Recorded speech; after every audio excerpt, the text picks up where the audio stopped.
Picture this. The arena goes dark. Not dim dark. The kind of dark that makes 50,000 people hold their breath at the exact same moment. And then, cutting through the silence like a blade through skin, you hear it. That drum beat. That unmistakable, soul-shaking entrance theme. And before the lights even come back up, you already know somebody tonight is not walking out of this building the same way they walked in. Welcome back to Wrestling Impact, the channel that never lets you miss a single moment that matters. And tonight, we are talking about one of the most brutal, most calculated, most absolutely vicious moments in recent memory. The night Solo Sikoa and the most feared team did the unthinkable and completely wrecked Ilja Dragunov. Buckle in, because this story has layers, and every single one of them hits harder than the last. Now before we get into the carnage, let me paint you a picture of Ilja Dragunov, because if you don't understand who this man is, you cannot possibly understand why what happened to him hit as hard as it did. Ilja Dragunov is not a wrestler in the traditional sense. He is a force of nature that somehow got put into a human body and given a pair of wrestling boots. When that man steps through those curtains, every single cell in his body is committed to one purpose: war. He doesn't wrestle matches. He survives them. He endures things that would break lesser men, and then he comes back screaming for more. The fans know it. The locker room knows it. Even the people who have beaten him know it. You don't defeat Ilja Dragunov easily. You have to practically destroy him. And even then, he'll probably get back up. That's what made him such a fascinating target. Because Solo Sikoa, the man who has built his entire identity around dominance, around power, around bending the world to his will through sheer force and calculated brutality, someone like that doesn't go after easy prey. He goes after the ones who represent something. He goes after the ones whose destruction sends a message. And Ilja Dragunov, standing there defiant, refusing to bow, refusing to acknowledge that the landscape had shifted, he became the perfect example. The perfect statement. The perfect sacrifice. Let's talk about how this thing actually started brewing, because great violence never comes from nowhere. There's always a slow burn. There's always a moment where two worlds begin to collide before anybody realizes the collision is inevitable.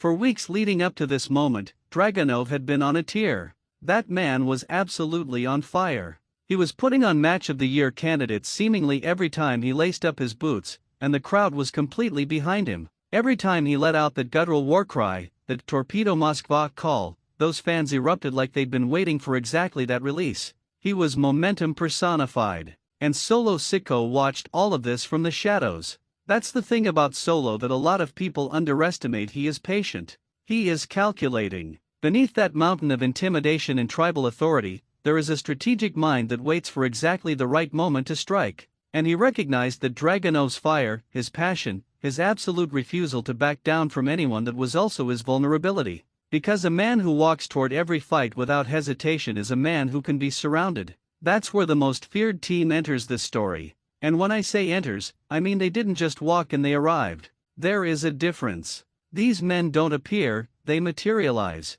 They show up with presence, with weight, with the understanding that their job isn't just to fight, it's to overwhelm. Together with Solo, they form something that feels less like a faction and more like a natural disaster. You don't defeat a hurricane in a one-on-one match. You try to survive it. And Dragunov, God bless him, tried to do exactly that. The night everything went wrong for Ilja started with him cutting a promo in the center of that ring. Now look, this man wears his heart on his sleeve at all times. When Dragunov speaks, it's not polished, it's not scripted sounding, it comes from somewhere raw and real. He stood under those lights and he basically issued an open challenge, not just to Solo, not just to the most feared team, but to anyone who thought the landscape of this business was being shaped by fear and intimidation. He said, and I'm paraphrasing, but the spirit is completely accurate, that he didn't care how many of them there were, that the number on their side never changed the math for him, because he only needed one equation: him, them, and the ring. The crowd went absolutely insane.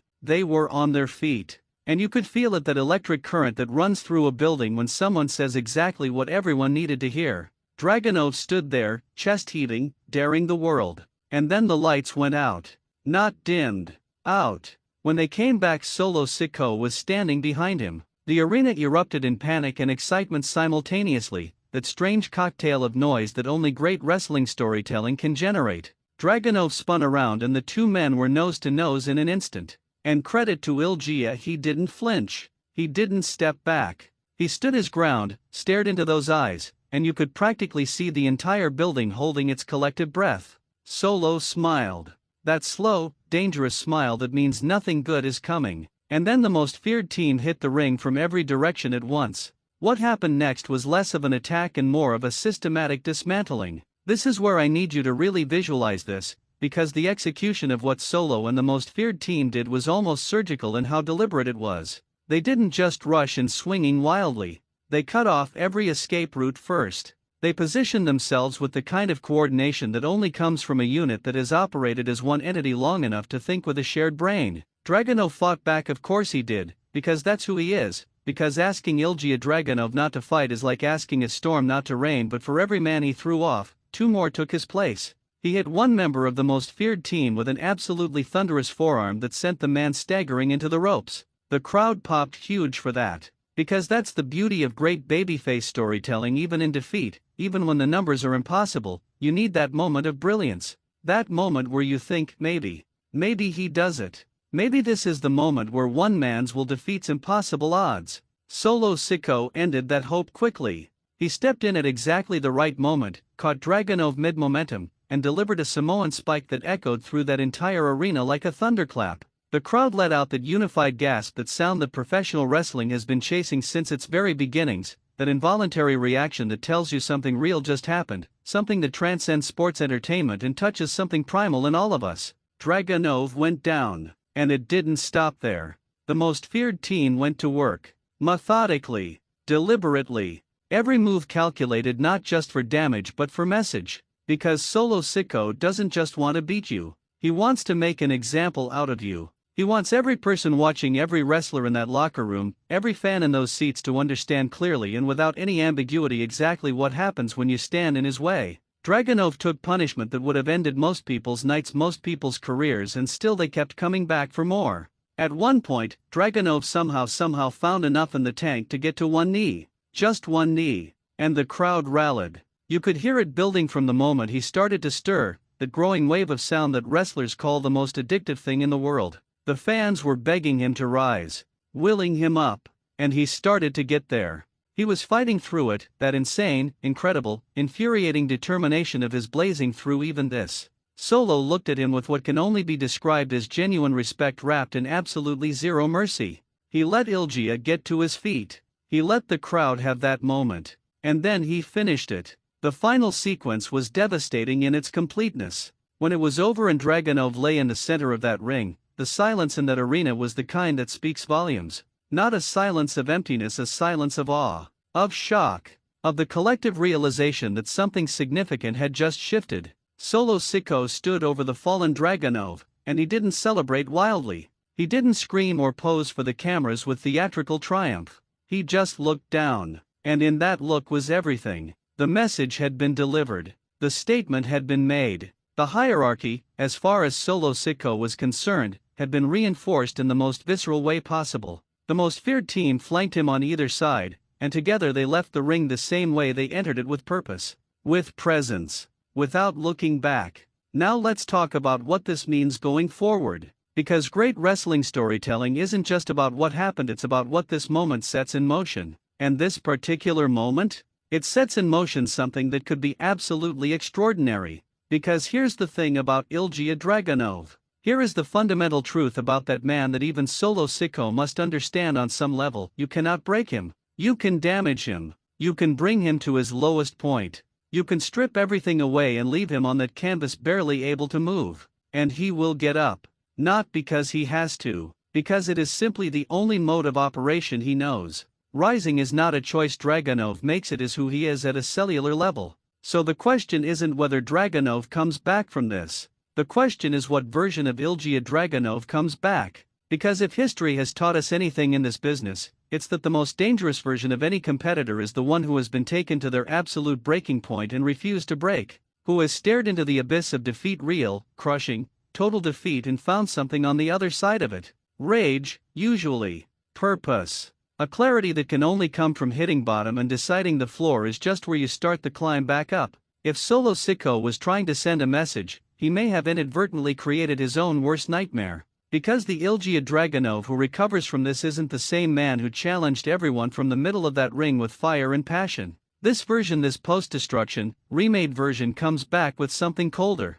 Something more focused. Something that doesn't just want to win. It wants to make things right. And that version of Dragonov? That might be the most dangerous human being on any roster in professional wrestling. The wrestling world is watching. The locker room is processing. Fans are splitting into camps the way they always do when something this significant happens, some saying Solo proved his point definitively, others swearing that this isn't over by a long shot, that this is just chapter 1 of something that is going to culminate in a moment none of us will forget. And honestly, both sides might be right. Solo proved his power. And in doing so, he guaranteed a response. In wrestling, that's how you build mountains worth climbing. What makes this entire saga so compelling is the contrast in philosophies these two men represent. Solo Sikoa operates from a position of collective power, the idea that strength comes from unity, from loyalty to the group, from bending the world to a singular vision through overwhelming force. Ilja Dragunov operates from the opposite corner entirely, the individual, the lone warrior, the man whose power comes not from numbers but from something internal and unquantifiable that refuses to acknowledge limits.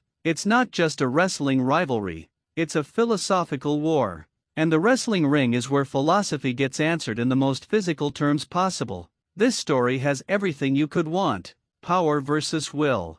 Numbers versus heart. Calculation versus passion. And now, after what Solo and the most feared team did to Dragonov, it has consequences. Real ones. The kind that change trajectories. The kind that the wrestling business builds its greatest chapters around. I want to know what you think. Do you believe Dragonov can come back from this and actually get his hands on Solo Sikoa? Or has Solo and the most feared team done something here that is simply too significant to overcome? Drop your thoughts in the comments right now, because this is exactly the kind of conversation that makes this community special. You all bring perspectives that genuinely add to this. Some of the best analysis I've ever read on this subject has come from the people watching this channel, and I mean that completely. If you are new here and this is your first time joining us at Wrestling Impact, welcome. This is what we do. We break down the moments that matter.